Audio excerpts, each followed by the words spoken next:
안녕하세요. 저는 1년의 연애 끝에 결혼을 했다가 위자료 받고 이혼을 한 후 지금은 행복한 싱글 라이프를 즐기고 있는 전직 승무원이었던 30대 여성입니다. 제 인생에 짧으면 짧고 길다 하면 길 수 있는 연애와 결혼 기간 동안 있었던 제 얘기를 들려드릴게요. 저는 어렸을 때부터 꿈이 승무원이었어요.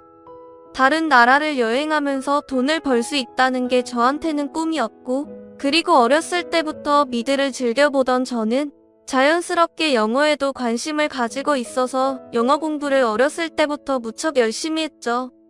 고등학교 시절에는 남들이 도대체 언제 쉬냐고 걱정을 할 만큼 공부만 하는 모범생 스타일 학생이었어요. 그래서 제가 정말 가고 싶었던 명문대학교 영어영문학과 진학을 하게 되었죠. 대학교에 진학을 한 후에 제가 영어 공부를 하고 싶었던 이유는 대학교에 진학을 한 후에는 저의 꿈이었던 승무원이 되기 위한 노력도 게을리하지 않았어요. 영어와 일본어를 공부하고 승무원이 되기 위한 자격증을 방학마다 취득하는 등 국내 유명 항공사에 들어가기 위해 노력했죠. 그리고 저는 대학교 4학년 겨울 무렵 제가 정말 가고 싶었던 꿈에 그리던 국내 항공사에 취직을 하게 되었습니다. 남들이 정말 부러워할 만한 직장이었고 저는 정말 날아갈 듯이 기뻤어요. 물론 항상 저의 뒷바라지를 끊임없이 해주셨던 저희 부모님 또한 정말 좋아해 주셨습니다. 사실 저는 승무원이 되기까지 제 목표를 이루기 위해 열심히 공부를 하고 자격증을 따고 학교에 다니며 시간을 보내느라 남자친구를 만날 생각은 전혀 하지 못했어요. 그래서 24살이 되도록 남들이 마법사라 말하는 모태솔로 시절을 보냈어요. 항상 친구들은 저는 왜 남자친구를 만나지 않냐며 혹시 남자를 싫어하는 거 아니냐는 말을 하기도 했지만 저는 개의치 않았어요. 남자를 만나는 것보다는 당장 제 꿈이 더 소중하다고 생각했거든요. 하지만 막상 승무원이라는 꿈을 이루게 되니 문득 저도 앞으로 함께 제 행복과 슬픔을 나눌 수 있는 남자친구가 있으면 참 행복하겠다는 생각이 들더라고요. 우연히 그때 대기업에 다니는 제 친구가 회사 동기를 소개해주겠다고 하더라고요. 너 남자 소개 받아보지 않을래? 우리 회사 개발팀 남자 동기인데 내 인스타에서 같이 찍은 내 사진 보고 마음에 들었나봐. 너 한번 소개받을 수 없냐고 하더라. 성격도 완전 좋으니까 한번 소개받아봐. 너도 이제 취직도 했는데 남자 만나봐야지. 네 동기면 울산 사는 거 아니야? 왜 이렇게 멀어? 난 가까이 사는 사람 만나고 싶은데. 야, 뭐 결혼을 하는 것도 아니고 그냥 만나보라는 건데. 한번 만나보고 영 아니면 안 만나면 되잖아. 그냥 소개팅 경험하는 셈 치고 한번 만나봐. 친구 말대로 전 지금껏 연애는커녕 소개팅 경험도 없었어요. 그래서 믿자야 본전이겠다는 가벼운 마음으로 인생 첫 소개팅을 나서게 되었습니다. 안녕하세요, 지욱씨. 저 소개받기로 한 김대웅이라고 합니다. 이번 주 일요일 대전역 앞 광장에서 오후 2시 어떠세요? 친구에게 전화번호를 주고 받은 다음 날 바로 연락이 오더라고요. 그렇게 저희는 바로 만날 약속을 잡고 당일이 되었어요. 서울과 울산 중간쯤인 대전에서 만날 약속을 잡은 우리는 역 앞에서 처음 만났죠. 큰 키에 어두운 색의 청바지, 흰 셔츠를 입은 그를 보니 제가 생각했던 것보다 더 호감형의 사람이더라고요. 그리고 근처 분위기 좋은 식당에 가서 점심을 먹었어요. 저는 웰던으로 주세요. 저도 같은 것으로요. 스테이크를 시키고 이런저런 대화를 나누기 시작했죠. 지욱씨는 실제로 보니까 더 단아하고 예쁘신 것 같아요. 그래요? 감사해요. 승무원이시라고 들었는데 너무 멋지신 것 같아요. 대웅씨도 좋은 회사 다니시잖아요. 거기 들어가기 엄청 어려운 곳이라고 들었는데 너무 겸손하신 거 아니에요? 이런저런 일상적인 대화를 나누다 음식이 나왔고 자연스럽게 제 스테이크를 썰어서 앞에 놔주더라고요. 처음에는 가벼운 호기심으로 만나보기로 한 건데 착하고 매너 좋은 모습에 호감을 느끼게 되었어요. 그렇게 첫 만남 이후로 각자 돌아간 후 저희는 자연스럽게 연락을 계속하게 되었어요. 지욱씨, 오늘은 뭐해요? 저는 오전에 원래 회의가 있어서 바빴어요. 오늘 점심은 동기랑 같이 밖에서 순댓국밥 먹으려고요. 회사 근처에 맛있는 순댓국집이 있거든요. 다음에 지욱씨 놀러오면 같이 먹으면 맛있겠다. 그렇게 시시콜콜한 일상 대화를 주고받았죠.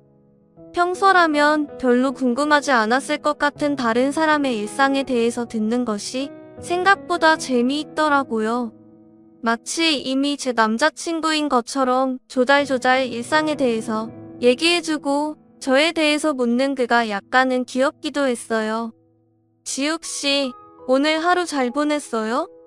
전 오늘 회사에 일이 좀 많았어요. 지욱씨도 비행하느라 힘들었죠? 오늘 푹 자요. 아무리 바빠도 자기 전에 꼭 연락해주는 사람이 있다는 게 참 색다르고 좋더라고요. 그렇게 잦은 비행으로 바쁜 나날들을 보내다가 드디어 두 번째로 만나게 되는 날이었어요.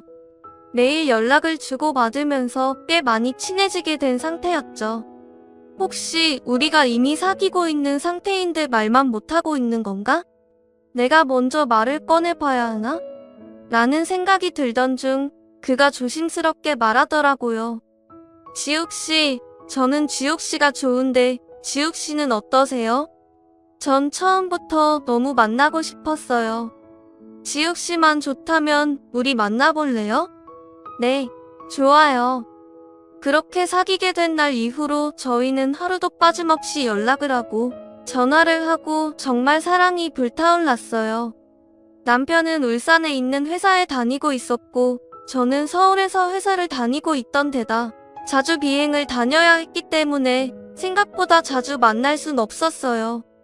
제가 비행을 마치고 돌아오는 주말에 남자친구도 시간이 딱 맞아야 만날 수 있었거든요. 하지만 자주 못 만나는 이런 상황이 저희의 사랑을 더욱 불타오르게 만들었던 것 같아요. 오랜만에 만나게 되니 더 애틋하더라고요. 한 번은 제가 비행해서 돌아오는 날이 일요일 새벽이어서 만날 수 없겠다 생각했었는데 저를 만나겠다고 남자친구가 새벽같이 서울로 달려와 주더라고요. 다음날 아침에도 또 출근을 하기 위해 울산에 내려가야 하는 상황이었는데도 불구하고 저를 만나겠다고 달려와주는 그 사람을 보니 사람이 참 순수하게 나를 좋아해 주는구나 라는 생각이 들어 참 행복했어요. 그렇게 연애를 한 지 어느덧 1년이 흘렀습니다. 저희는 평소처럼 서울에서 저녁을 함께 먹고 있었어요. 그런데 갑자기 엄마한테 전화가 오더라고요. 갑자기 온 전화로 엄마가 하신 말씀은 정말 청천벽력 같은 소리였어요. 아빠가 급성 심근경색으로 병원에 실려갔다는 소식이었어요. 평소에 운동도 좋아하시고 건강히 지내시던 아빠셨기에 저한테는 상상도 할 수 없을 만큼 갑작스러운 일이었고 순간 다리에 힘이 불려 일어날 수가 없었어요. 다행히 옆에서 남자친구가 통화 내용을 같이 듣고 있었기에 제 전화를 빼서 직접 통화를 하며 저를 아빠가 있는 병원으로 데려다 주었죠. 괜찮을 거라고 저를 안심시켜 주면서요. 너무 당황스러운 상황에 정신을 차리지 못한 채로 저는 병원에 도착했고 아버지는 위급한 상황이었기에 이미 수술실에 들어가서 수술이 진행되고 있는 상태였어요. 중환자실 앞에서 저와 남자친구, 엄마 이렇게 셋이서 무사히 수술이 끝나기만을 기다렸고 3시간의 기나긴 수술 끝에 저희가 들은 소식은 아버지의 사망 소식이었어요. 나중에 자초지종을 알고 보니 아버지는 주말을 맞아서 친구들과 함께 평소 취미셨던 등산을 가다가 갑작스럽게 고통을 느끼며 쓰러지셨다고 하더라고요. 운이 너무 안 좋게도 등산길이었기 때문에 구급차로 병원에 실어오는데 시간이 많이 지체되었고 필요한 시간 내에 조치가 되지 못해 병원에 도착했을 때는 이미 늦은 상태였다고 했어요. 엄마는 그날 마침 함께 등산을 가지 않으셨기 때문에 집에서 평소처럼 조용히 휴식을 취하다가 아버지의 갑작스러운 소식을 듣고 병원으로 오셨던 거고요. 저와 엄마 모두 아버지의 장례 기간을 어떻게 보냈는지 모르겠어요. 마치 혼이 나가버린 사람처럼 조문객을 맞이했죠. 저는 외동딸이었기 때문에 어렸을 때부터 엄마 아빠의 사랑을 듬뿍 받고 자라와 부모님에 대한 사랑도 컸거든요. 이제 부모님께 효도를 좀 할 수 있나 생각했는데 이렇게 허망하게 돌아가시니 정신을 차릴 수가 없었어요. 그때 저의 곁에서 함께 있어준 게 바로 제 남자친구였어요. 남자친구는 제 아버지 장례식을 위해 본인의 휴가를 써가면서 서울에 같이 있어 주었어요. 하루는 하루 종일 하염없이 눈물을 흘리고 있는 저에게 죽과 먹을 것들을 사다 주며 이럴 때일수록 힘을 내야 한다며 지극정성으로 보살펴 주었죠. 그리고 장례식이 끝나고 난 후부터는 매주 주말마다 아예 서울에 오기 시작했어요. 그리고 혼자가 된 저희 엄마도 걱정이 된다며 엄마 집도 함께 가고 아들처럼 살갑게 대해주더라고요. 어머니, 이제부터 저를 아들이라고 생각하고 대해주세요. 집안에 남자가 없어서 하기 힘든 일들은 다 저 불러주시고요. 이럴 때일수록 더 힘내서 드셔야 돼요. 오늘은 지우랑 같이 셋이서 맛있는 거 먹으러 가요. 처음엔 너무 순하고 어리버리해 보인다며 남자친구를 별로 좋아하지 않던 저희 엄마도 아들처럼 살갑게 먼저 다가와주는 모습에 본인이 사람을 너무 겉만 보고 판단했다며 나중엔 오히려 언제 오냐고 더 찾더라고요. 저희 집에 아버지의 빈자리는 생겼지만 자주 찾아와주고 신경을 써주는 남자친구가 있었기에 아버지의 빈자리를 너무 크게 느끼지 않을 수 있었고 저와 엄마는 차츰 천처럼 일상을 회복할 수 있었어요. 그렇게 연애를 한 지 1년 정도 되었을 무렵 저희는 1주년 기념으로 여행을 떠나게 되었는데요. 제주도 호텔에서 묵었던 그날 저녁 남편은 저에게 프로포즈를 해주었습니다. 더 이상 외롭지 않게 해주고 싶다며 자신이 행복하게 해주고 싶다면서요. 아버지를 잃고 그 빈자리를 채워주며 힘을 주었던 남자친구에게 신뢰를 가지고 있었던 저는 그의 프로포즈에 그와의 결혼을 결심하게 되었고 그해 가을 저희는 부부가 되었습니다. 하지만 평생 행복할 거라고만 생각했던 그와의 결혼 생활은 처음부터 삐걱대기 시작했어요.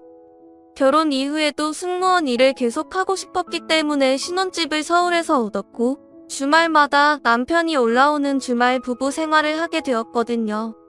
하지만 비행 스케줄이 일정치가 않은 승무원이란 직업의 특성상 결혼해도 같이 집에 있는 일이 너무 드물었고 결국 남편은 제가 일을 그만두기를 원했어요. 지우야, 너 지금 다니는 항공사 그만두는 건 어때? 너무 자주 비행 다니고 주말에 내가 서울 집에 가도 우리 자주 볼 수도 없잖아. 우리 이제 아기도 낳아야 하잖아. 그러면 한 곳에 정착하는 게 좋지 않겠어? 나 조금 있으면 승진도 하니까 내가 굳이 계속 일하지 않아도 우리 아이 낳고 충분히 여유롭게 생활할 수 있어. 물론 내가 지금 하고 있는 일 너무 좋아하는 거 알아. 그렇지만 내가 더 잘할게. 우리 울산으로 이사가서 더 재밌게 행복하게 살자. 응? 내가 열심히 일해서 너 평생 행복하게 해주겠다고 약속할게.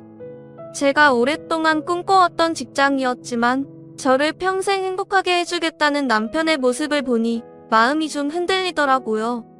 아버지 사망 이후로 제 남편에게 무한한 신뢰를 가지고 있던 저희 엄마 또한 여자가 평생 직장을 다니는 일은 어려운 일인데다 곧 아이가 생기면 그만둬야 할 상황이 생길 테니 그 전에 일을 그만두고 아이 가질 준비를 하는 것이 좋지 않겠냐고 조언을 해주시더라고요. 그렇게 저는 화려했던 직장을 그만두고 서울에서 살던 집을 다 정리한 후 울산에서 새 아파트를 얻어 신혼살림을 시작하게 되었어요. 사실 일을 그만두고 울산에 내려온 직후는 너무 행복하고 좋았어요. 일을 하는 것만이 제 행복이라고 생각했는데 서비스업 중에서 일을 하는 것이 알게 모르게 저한테는 스트레스가 많이 되었나 보더라고요. 새벽같이 일어나 비행에 나가 매일 웃으며 손님들을 대해야 하고 밤낮을 바뀌는 것이 일상이었기 때문에 항상 피곤하지 않은 날이 없었는데요. 일을 할 때는 이런 게 삶의 맛이지 하며 힘든 줄도 모르고 다녔던 것 같은데 막상 일을 그만두고 제 시간이 많이 생기니 또 다른 여유와 행복이 느껴지더라고요. 하지만 여유로웠던 가정주부의 삶은 순간이었고 어느 시점부터 제 인생에 먹구름이 끼기 시작했어요. 저희 남편은 소개했다시피 정말 착하고 순한 사람이었는데요. 사실 좋게 말해 순한 거지 현실적으로 보면 참 어리버리하고 사람을 너무 잘 믿고 또 가끔 보면 생각이 참 어렸어요. 하지만 독하게 제 할 일만 하고 자기 중심적으로 살아왔던 저에게는 오히려 그렇게 항상 다정하고 성격이 유한 남편이었기에 좋았죠. 한 가지 정말 불만스러웠던 건 제 시어머니이자 제 남편의 어머니였어요. 결혼을 한 후 알고 보니 남편이 집안의 4대 독자라고 하더라고요. 거기다 남편이 초등학교를 다닐 때쯤 아버지가 돌아가셔서 홀어머니 밑에서 자랐고요. 어머니는 동네에서 작은 반찬 가게를 하시며 남편을 혼자 키우셨는데 시대가 어느 시대인데 독자라고 아직도 다 큰 아들에게 우리 아들이라며 아이 취급을 하셨어요. 집에만 가면 아이고 응아 우리 아들 아니 우리 아들은 어떻게 결혼을 하고 나서 계속 살이 쭉쭉 빠지니? 밥은 잘 먹고 다니는 거야? 새 아기가 밥을 잘 안 해주니? 맛이 없어? 아이고 엄마가 밥을 좀 해서 가져다 줘야겠다. 우리 아들이 이렇게 밥을 못 얻어 먹고 다녀서 어떡하니? 아니 다 큰 아들 살이 빠진 게 뭐가 돼서라고 며느리 앞에서 다 들리는 큰 소리로 그런 말을 하는 건지 정말 기가 찼지만 괜한 싸움을 하고 싶지는 않았기 때문에 그저 어색한 웃음을 지으며 옆에서 제 잘못이라는 척 받아쳤죠. 어머니 제가 일만 하느라 요리를 별로 배워본 적이 없어서 그런가 봐요. 그래도 그 애는 항상 맛있다고 말하면서 잘 먹어주는데 제가 봤을 땐 살이 빠진 것도 아닌데 어머니 눈에만 그렇게 보이나 봐요. 그래도 앞으로는 더 맛있는 거 많이 해서 잘 먹일게요. 걱정 마세요. 얘 그래라. 우리 웅이는 갈비찜을 좋아해. 그것도 내가 해주는 갈비찜을 그렇게 잘 먹어. 갈비찜 할 때는 너 설탕 쓰지 말고 꼭 과일을 갈아서 넣어야 한다. 그래야 몸에도 좋아. 웅이는 내가 어렸을 때부터 좋은 것만 해먹여서 그런 건 귀신같이 알아. 아니 그냥 다음에 갈비찜 하는 거 알려줄 테니까 우리 집으로 와라. 웅이는 쉬어야 하니까 그땐 너 혼자 와. 내가 하루 날 잡고 제대로 알려주마.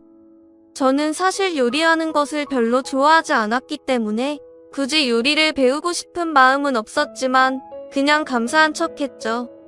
그런데 옆에서 헤헤거리며 고맙다고 말하는 남편을 보니 더 짜증이 나더라고요. 그렇게 약간씩 삐걱거리며 불안한 하루하루를 보내던 어느 날이었어요. 저는 사실 경제관념이라고는 별로 가지고 있지 않은 사람이었는데요. 정말 남들이 생각하는 돈에 무관심한 인간 그 자체였어요. 돈이 통장에 들어오면 들어오는 거고 쓰면 쓰는 거였죠. 다른 승무원 동기들은 헤어, 메이크업, 명품 가방, 시계 등을 사며 월급을 쓰는 동안에도 저는 기본적으로 필요한 물품들 이외에 대해서는 굳이 갖고 싶은 마음이 들지 않아서 돈을 쓸 일이 거의 없었어요. 남편 또한 제가 돈에 크게 관심이 없다는 것을 알고 있었기 때문에 저희 부부의 돈 관리는 자연스럽게 남편이 도맡아 했었는데요.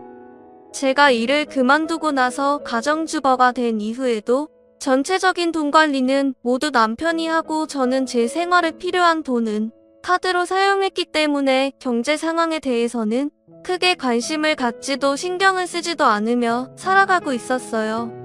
그러다 큰 사단이 난 것은 연희대처럼 같이 거실 소파에 앉아 TV를 보던 어느 날이었어요. 함께 좋아하는 예능 프로그램을 보며 치킨을 시켜놓고 기다리고 있었죠. 갑자기 남편이 뜬금없는 얘기를 꺼내더라고요.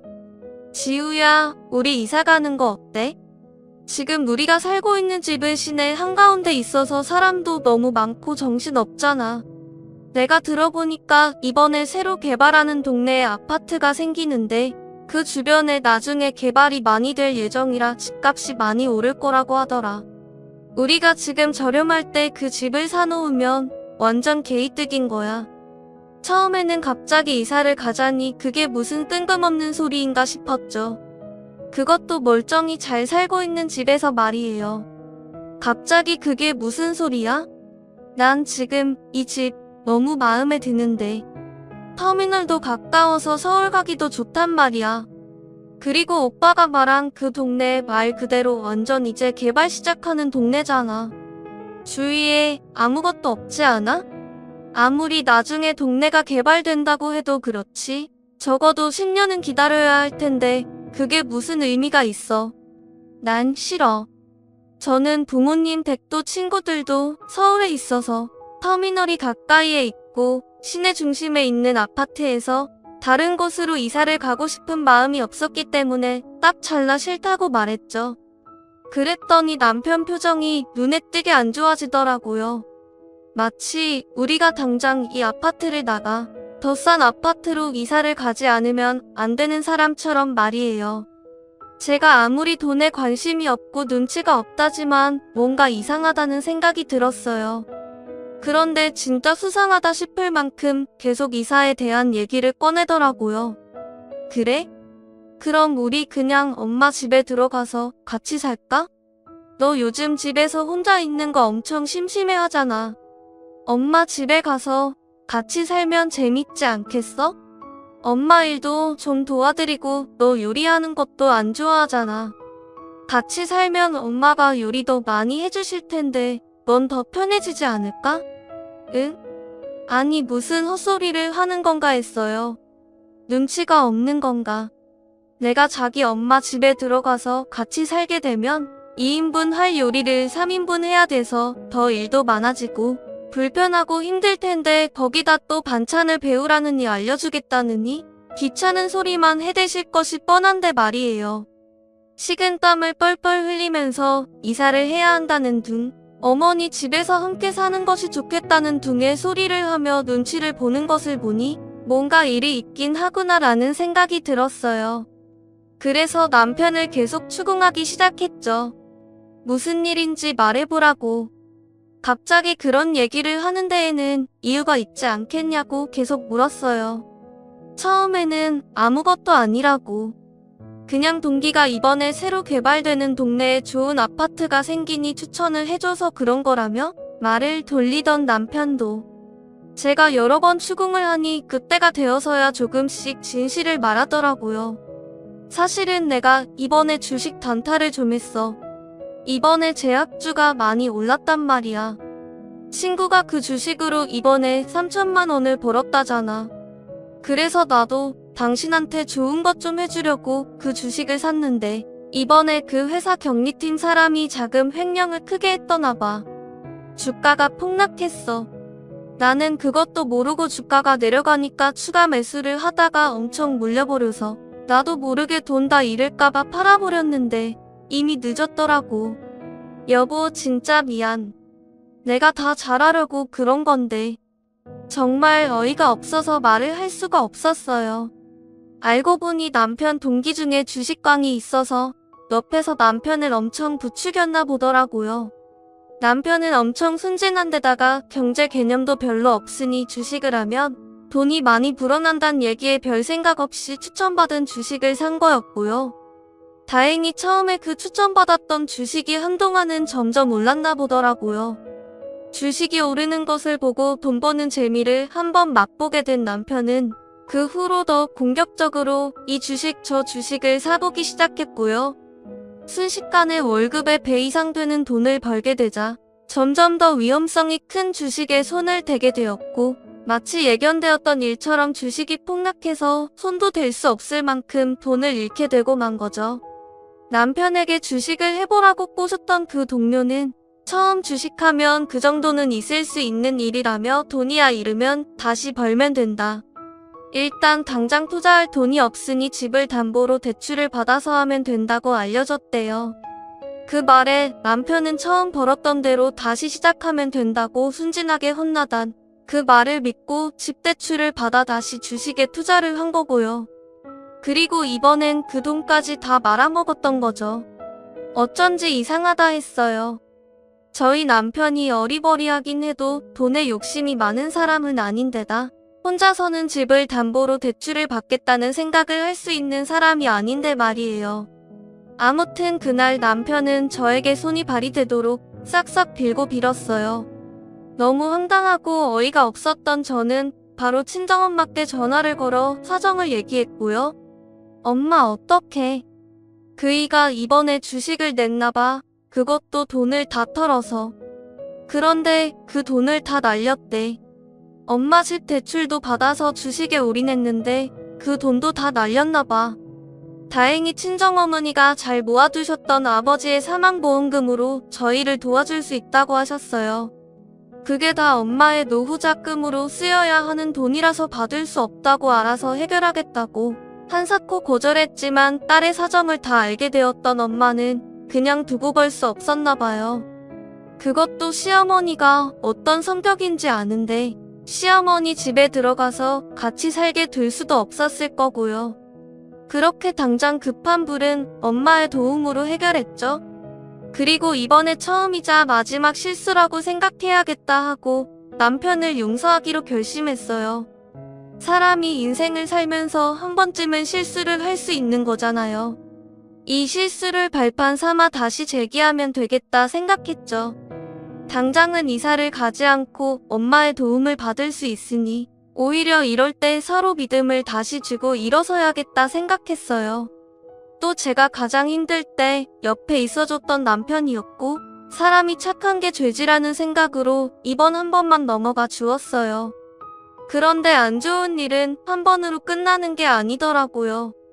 주식으로 돈을 한 번 벌어본 사람은 그 기억을 잃지 못한다고 하던데 이번엔 저희를 소개시켜 주었던 남편의 회사 동기이자 제 친구로부터 또 한 번의 청천벽력 같은 소식을 듣게 되었어요.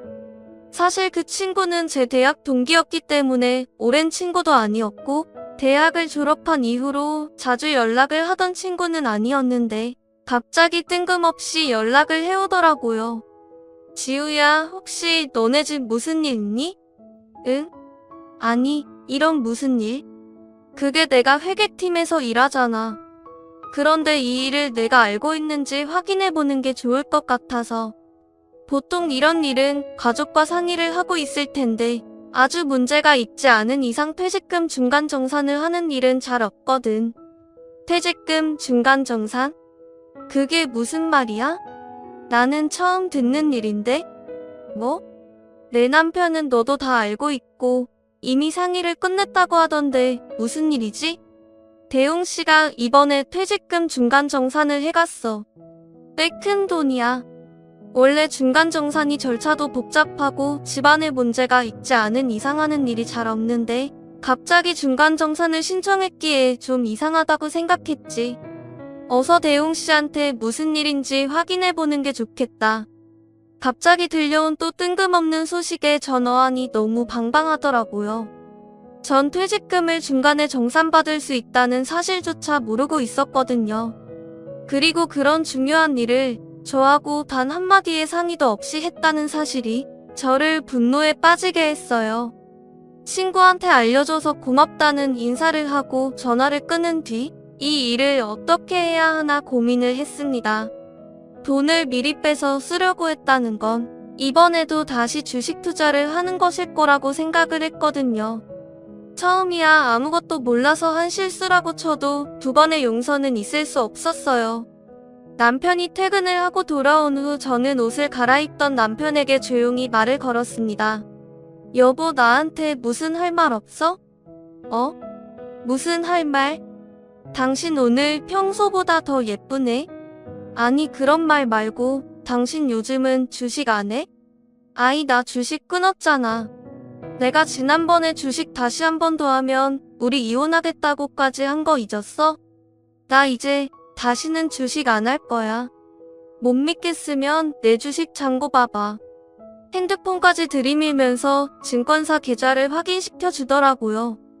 거래 내역이 없는 것까지 확인한 후 핸드폰을 다시 돌려주려는데 뭔가 묘하게 찝찝한 기분을 떨칠 수가 없었어요. 그래서 잠깐 다른 증권사 어플이 또 있을 수도 있잖아. 그 정도는 더 확인해봐도 되지? 저는 남편의 핸드폰을 이잡듯이 뒤졌고 그의 문자 내역을 확인하는 순간 피가 거꾸로 솟는 기분을 맛볼 수 있었어요. 그의 문자 내역에는 불법 도박 관련 내용이 있었거든요. 사실 그 문자 내용만 보면 남편이 불법 도박을 하고 있다는 사실을 알아차리기 어려웠겠지만 저 몰래 퇴직금을 중간에 빼돌렸다는 사실과 겹쳐봤을 때 정황상 확실했죠. 저는 싸늘한 눈빛으로 말했어요. 당신 도박도 해? 제가 그 말을 꺼낸 순간 남편의 표정은 티가 날 정도로 변했고 그 표정을 본 후 제 의심이 사실이구나 확신했죠. 그렇게 저는 이번엔 정말 이혼을 해야겠다 결심했어요. 돈이야 다시 벌면 된다고 생각했지만 이미 둘 사이의 믿음은 깨질 대로 깨졌다고 생각했거든요. 더 이상 건널 수 없는 강을 건너왔음을 깨닫고 앞으로 저의 행복을 위해서는 헤어짐만이 답임을 결론 지었어요. 물론 남편은 지난번처럼 손이 발이 되도록 빌었어요. 정말 미안하다며 잘못했다며 저를 붙잡고 용서를 구했죠. 처음엔 이 불법 도박이 주식보다 더 돈 벌기 쉬울 거라고 해서 시작한 건데 이렇게 될 줄은 몰랐다며 자기한테는 저밖에 없다고 저 없이는 자신은 살 수 없을 거라며 제발 이혼하자는 말은 하지 말라고 말하더라고요. 아마 처음이었으면 저를 붙잡고 울면서 호소하는 남편의 말을 믿었을 거예요. 평소에도 순진한 남편이니 나쁜 사람들의 속임수에 잘못 넘어가 한번 실수했겠구나. 다시는 이런 일이 일어나지 않게 잘 타이르고 다시 잘 시작해봐야지 했겠죠. 그런데 두 번째잖아요. 그것도 주식도 아닌 불법 도박. 주식을 하다 돈을 잃은 것도 어이가 없는데 불법 도박이라니. 사람이 한번 정신이 휙 돌아가면 돌아오기 쉽지 않다는 게 사실인가 봐요. 불법 도박이라는 게 진짜 인생에 희망이 없고 정신 나간 사람만 하는 건 줄 알았는데 멀쩡히 대기업 잘 다니고 있는 사람이 불법 도박에 손을 대다니 말이에요. 저는 그렇게 애원하는 남편을 뒤로하고 잠에 들었어요. 저는 아침이 밝자마자 이전에 미리 알아두었던 이혼 전문 변호사 사무실에 갔어요. 이혼을 결심한 순간 더 이상 남편과 마주하고 싶지 않았어요. 이혼 소송을 했어라도 이혼에 대한 위자료를 다 받아내고 끝내고 싶었어요. 다행히 상담을 하면서 제 결혼 생활과 이혼을 결심하게 된 과정에 대해 말씀드리니 주식으로 인한 공동재산 탕진과 불법 도박에 대한 것은 충분한 이혼 사유이며 상대방 기책임이 확실하니 위자료를 받을 수 있을 거라고 하더라고요. 그렇게 1차적으로 변호사 상담을 마치고 이혼 서류 작성할 준비를 다 한 후 집에 돌아오고 있는데 시모에게 전화가 오더라고요. 아침 대바람부터 전화가 오는 게 짜증이 났어요. 솔직히 전날 있었던 일을 생각하면 어차피 연을 끊을 건데 전화를 받아야 하나 속으로 100번 정도 고민을 했지만 대체 무슨 말을 하려고 이 아침부터 전화 하나 들어나 보자라는 생각으로 전화를 받았죠. 아침부터 무슨 기차 화통을 삶아 먹었는지 전화를 받자마자 소리를 빽빽 지르더라고요. 얘 너 어제 대웅이랑 같이 집에 좀 들러야 하니까 왜 알았어? 내가 대웅이 좋아하는 갈비찜하고 기다릴 테니까 오라고 했잖아. 참 너무 어이가 없는 얘기를 듣다 보니 저녁 먹으러 시본집에 간다고 했던 것도 까먹었더라고요. 그래도 사람을 기다리게 한 건 잘못했으니 짜증은 났지만 사과를 드렸어요. 아 어머니 죄송해요. 그이가 좀 아프다길래 정신이 없어서 못 갔네요. 연락은 미리 못 드려서 죄송해요. 뭐? 우리 대웅이가 아파? 얘는 애가 아프면 나한테 제일 먼저 말을 해야지 왜 그걸 두고만 보니? 병원에 갔어? 아픈 애가 오늘 출근을 한 거야? 아니 왜 아픈 애를 출근을 시키니? 이게 다 그 애가 혼자 돈을 버니까 부담스러워서 아팠다고 생각하는 거야? 이게 다 그 애가 혼자 돈을 버니까 부담스러워서 아파도 쉬지를 못하는 거잖아. 너도 아기 당장 안 가질 거면 좀 소일거리라도 찾아서 일해라. 그래야 집안에 좀 보탬이 될 거 아니니? 아니다.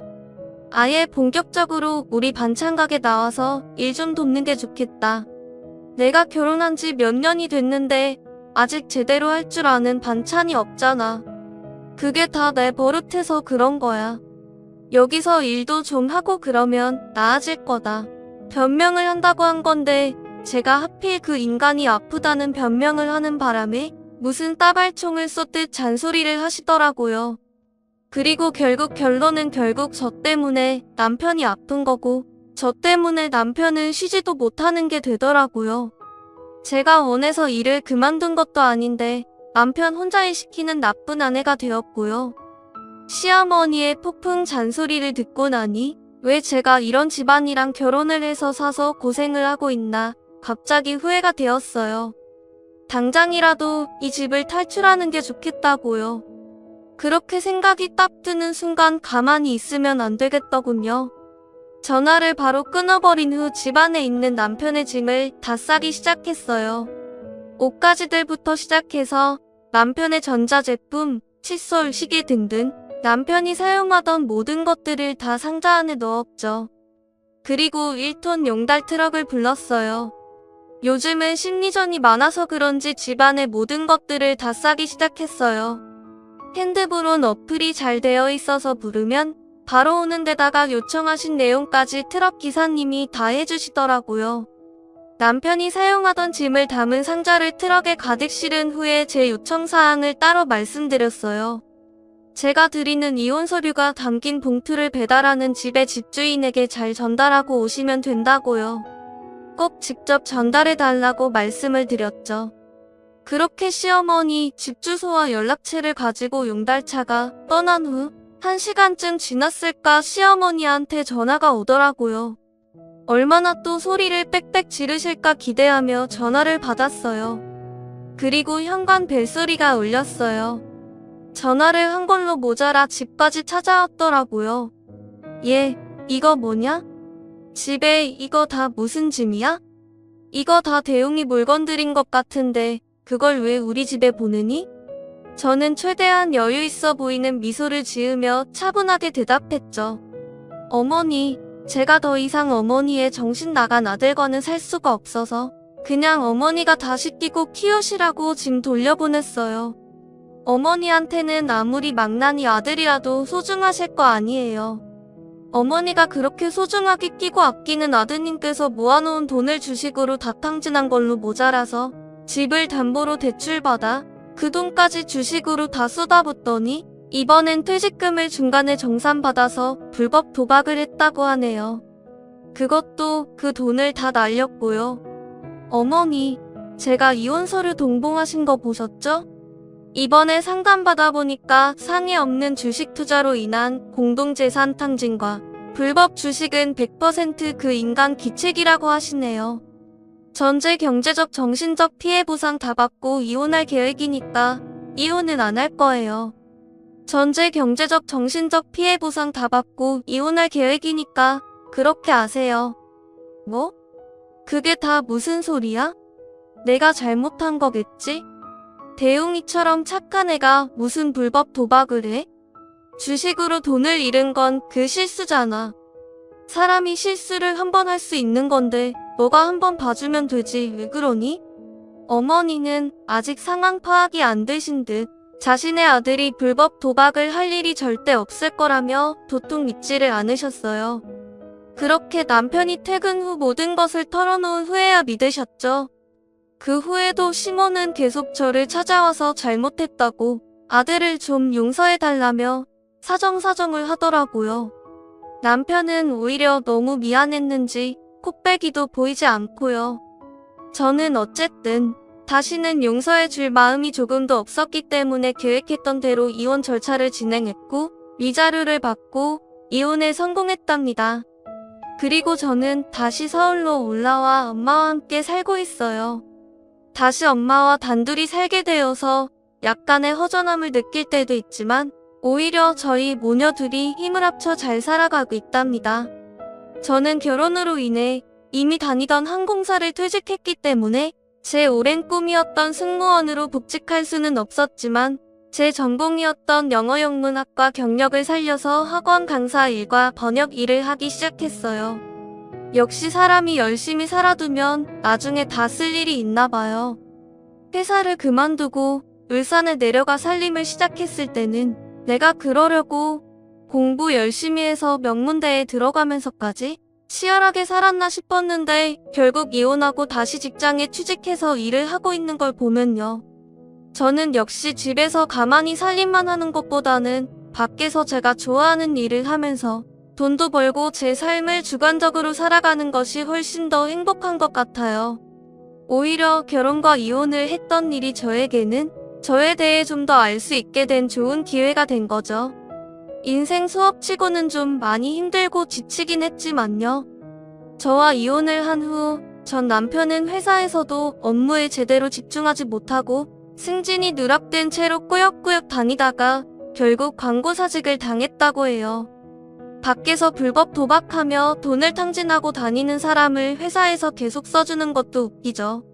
뭐 이제는 저하고는 상관없는 사람이니까 더 이상 신경 안 쓰고 저는 제 갈 길 가려고 합니다. 제 이야기 들어주셔서 감사해요.